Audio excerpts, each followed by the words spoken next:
like, I don't have any code for this video, but sometimes I get questions about design systems and they kind of go, wait, what is going on with my hair? Okay, that's much better.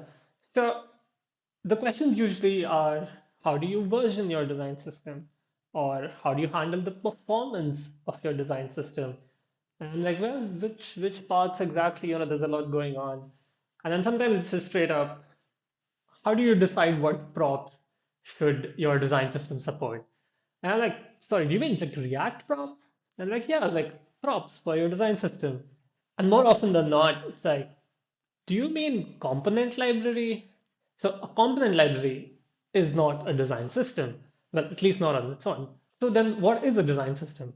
Well, I like this definition by Kari Saranen. He said, design systems are a set of multidisciplinary, shared and integrated set of principles and patterns that define the overall design of a product.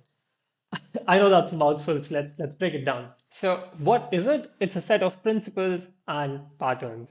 Principles are rules and guidelines about things like colors, the tone of your brand, and even smaller things like what's your spacing strategy. Patterns, on the other hand, are repeatable, reusable blocks of UI that can be used to compose applications. So this could be in Figma, this could be in Sketch, this could be a CSS library, this could be your React library, the one with the prop. But having those alone doesn't really make it a design system.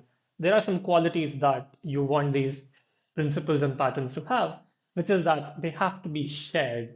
They have to be shared between designers, developers, product managers, copywriting folks, basically everyone in the company. They have to be integrated in your workflow and processes. So tools people use every day. So if your designers use Figma and you want a primary button in Figma needs to correspond to the same exact primary button in your React component library with props. And why do we do any of this?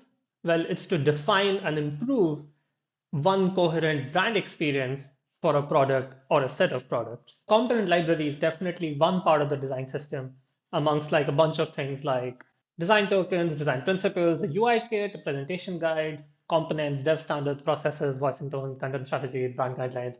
There's a bunch. So a component library is like one tiny part of it. So when somebody says, can we use Material UI as our design system?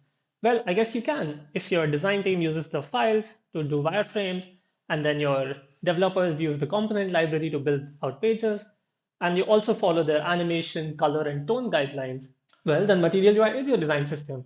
But if you just mean the component library with the React props, then you don't really get any of the benefits of a design system. Okay, so does that mean every company needs to build a design system of their own? And honestly, I don't really have a good answer for you because if building a unique and consistent design experience across all products, if that's a goal for your company, then maybe you should build a design system. But if that's not a goal right now, then maybe you don't need one. All right, I'm gonna go to work now. Bye. I chime in with a haven't you people ever heard?